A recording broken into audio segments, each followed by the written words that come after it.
now we're going to talk to a comic who roasts other comics, which could be a little bit dangerous to your career, and I think he knows that. It's Andy Kindler. He was a regular on Everybody Loves Raymond, regular guest on Late Show with David Letterman, contributed to The Daily Show, and it goes on and on. Andy, welcome. Thank you for having me. I'm excited to be here, but I'm not nervous as I thought I would be because I really am pandemically in a cocoon and I haven't done much venturing out. All right, well, here you are. So, but it's kind of interesting because you're actually very brave on stage. And so you've been doing State of the Industry for quite a while where you roast other comics, which then leads into the nice controversial topic of fascist comedians, which you talk about. So, but let's start with the big names and then we'll get to much, much smaller names.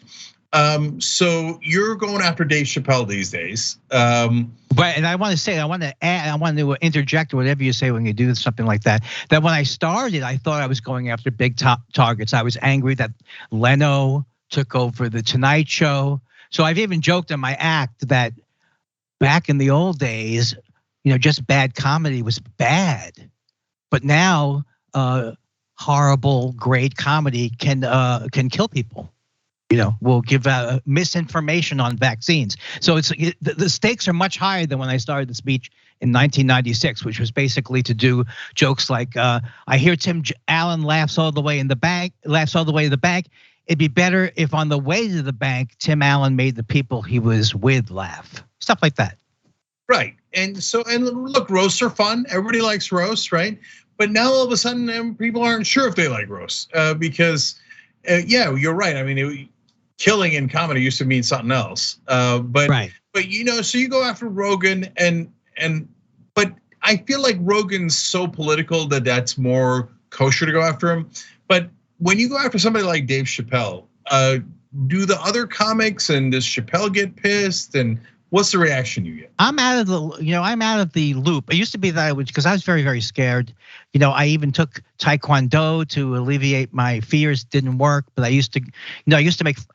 There used to be a joke. I used to write this newsletter up in Montreal and also do the speech. And then we would all joke that I was afraid to. I said I don't want to talk about Joe Rogan because he's going to kick my ass. This was back in the days when he was just a stand-up. You know what I mean? So it was like I never thought. I always picked my targets by who I didn't think would actually physically beat me up, and so Leno was easier to go after. But then when the fascist thing happened recently, it was like it's like an emergency now. So what would you consider a fascist comedian? Well, I throw the word fascist around a lot, but it's like Rob Schneider, for example. Rob Schneider.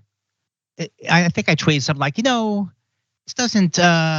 not our fault that he did horrible comedy and he was in those, kind of riding Sandler's coattails. It's not our fault that he then therefore would encourage the Canadian trucker protest. That's where it gets unacceptable to me.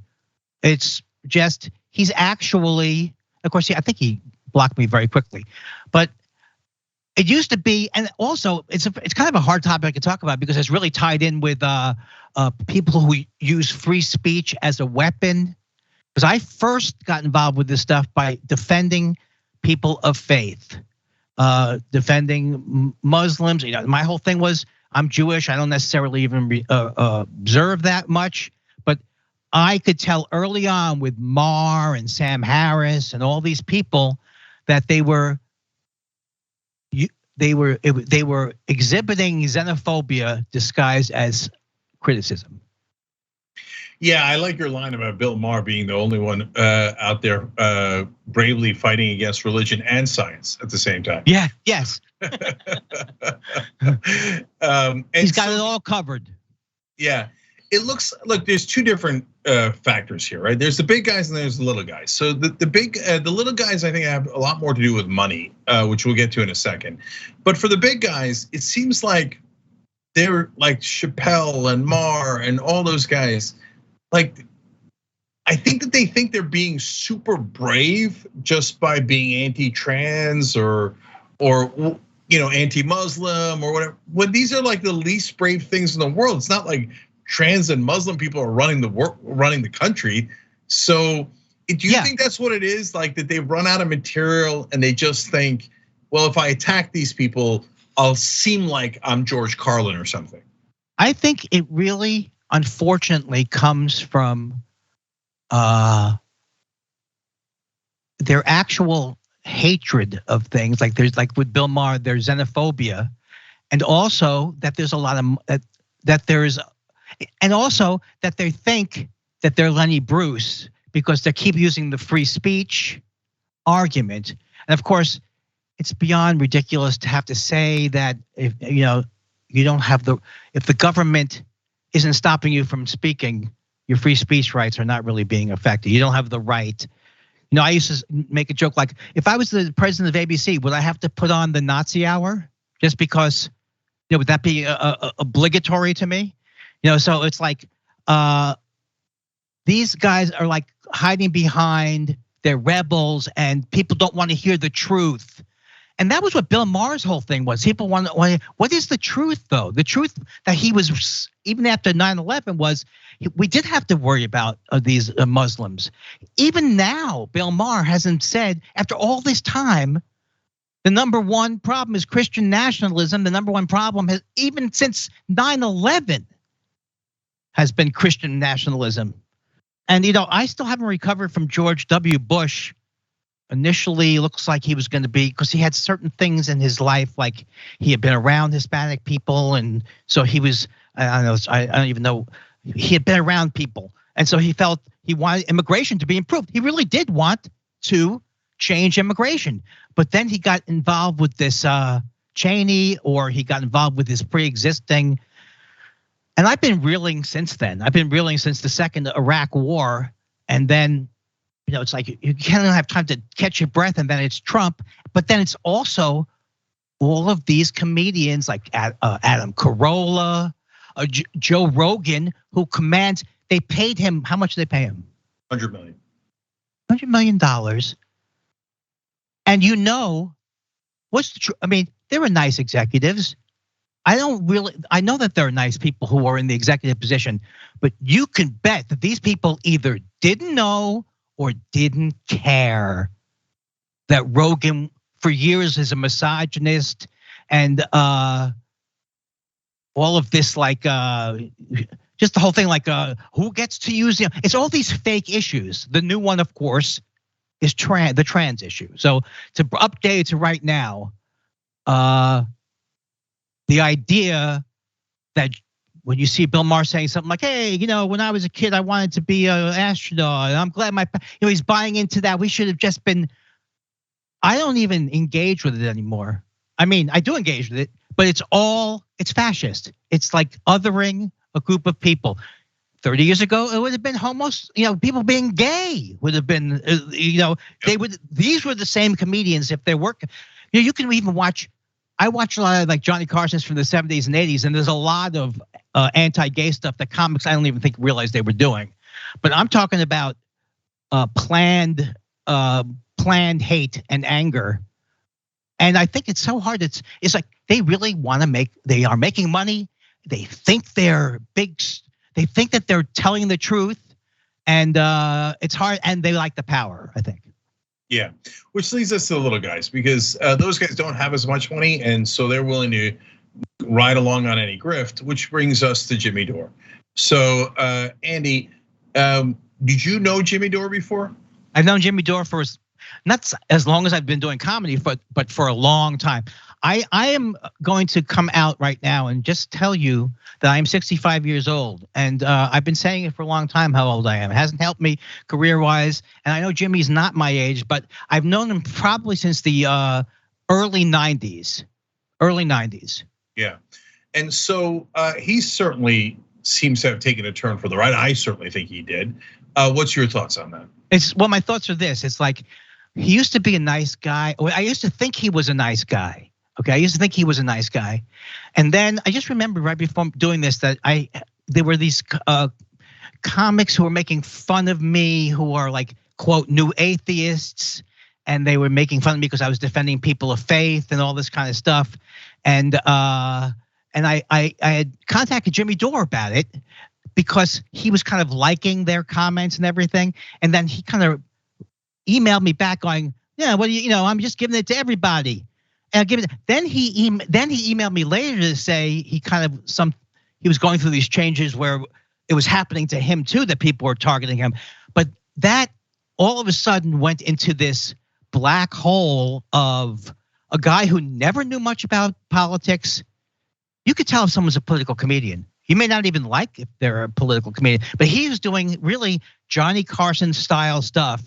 And I just remember one time turning on this thing, and I don't watch everything, but all of a sudden I see him talking about the Seth Rich stuff, and the way his attitude was like, yeah, the government says this. It's like this snarky Dennis Millery stand-up comic cover for him just repeating anything that he thinks people want to hear, any manipulation of any topic. So the Democrats aren't good, the Republicans aren't good, AOC wasn't good, and it's really gotten to the point where he's making a lot of money from it, and he's really stirring a lot of hate. So I hope he stops. I just would like him to retire. My theory is it's a really controversial one, that he's doing it for the money. Oh yeah, he is. Oh, I think you are totally right. I don't think he has necessarily any convictions except being angry when someone is stop moving around, Eddie. Except being angry when he's threatening his thing, which his thing now is, I can't believe how much money I'm making on this shtick that I know nothing about. Yeah. So I don't know if you're capable of being disappointed anymore, but given the state of humanity overall. But were you disappointed when you saw that shift in Jimmy? Well, first I was, it also takes time. First, it's like you hear a couple of things, and then and also if you spawn hate mongering fans, at some point you have to ask yourself, why do so many hateful people support me? I think I am really more than disappointed in him. I think I wouldn't have had to talk out about him in the 90s when I thought he was kind of a nice guy. I didn't like his comedy, but he was a guy who always had a lot of ambition. Consumed by it. Your take is exactly right, because there's nothing. If you were my friend for your whole life, I would know if you were political. I'm not saying he's my close friend my whole life, but he's not a political guy. You know what I mean? He's a political guy just like Johnny Carson was a political guy, which he wasn't. Letterman was more like it, but Jimmy could not have been more milquetoast, more middle of the road, crowd pleasing, and now he's taking crowd pleasing to a new level. Yeah, he's actually kind of become a professional crowd pleaser. The right wing likes these videos, so I do these videos. And but I'll end on this. To be fair, Jimmy has said many times, and had said it earlier too, that he would sell out for money. So it's not like he has joked about that, or has he said it to friends? Yeah. Oh no, he joked on air when he was with us. I turned down a big contract at MSNBC, for example, and he's like, "You're crazy, man. I would sell out in a second. And for that kind of money, I would say whatever people wanted." And I thought he was just joking, and it turns out maybe not. The last thing I got from him when I went after him on Twitter, which is my only place I can go after people, he said this is the last one. Crazy, like a direct message before I unfollowed him. It's like, you're getting ratioed. You're getting I swear I still don't know what that word means. I've looked it up many times. You're getting ratioed. See you in the green room. Now, what does see you in the green room mean? Like he's in on the joke and I'm supposed to be in on the joke. Like he was like saying, more was like, this is great. Or this, I was trying to cover up, this is great. You're getting ratioed though, whatever that means. And just like, that's sad. Yeah, no, that's an interesting line. It does seem to be like winking and nodding at, but none of us really mean what we say, do we? And, right, that's what he was doing. It's like Trump, I don't want to compare him to Trump, but what can you do? When Trump said, I shared a green room, who did he share a green room with? Putin. Nobody, still don't understand. Even brag about your connections with Putin. You shouldn't be on any level. He's dropping the wrong name. He's dropping a Hitler level name. And I don't, no offense to Hitler. No, I used to go, Trump's like Hitler, except at least Hitler actually served. He actually went to a war. All right, I'll leave it right there. Andy Kindler. It was so good talking to you, man. I really appreciate it. Yeah, absolutely. Thanks for coming on, Andy. We appreciate it. Take care. Thanks for watching The Young Turks. Really appreciate it. Another way to show support is through YouTube memberships. You'll get to interact with us more. There's live chat emojis, badges. You've got emojis of me, Anna, John, JR. So those are super fun. But you also get playback of our exclusive member-only shows and specials right after they air. So all of that, all you gotta do is click that join button right underneath the video. Thank you.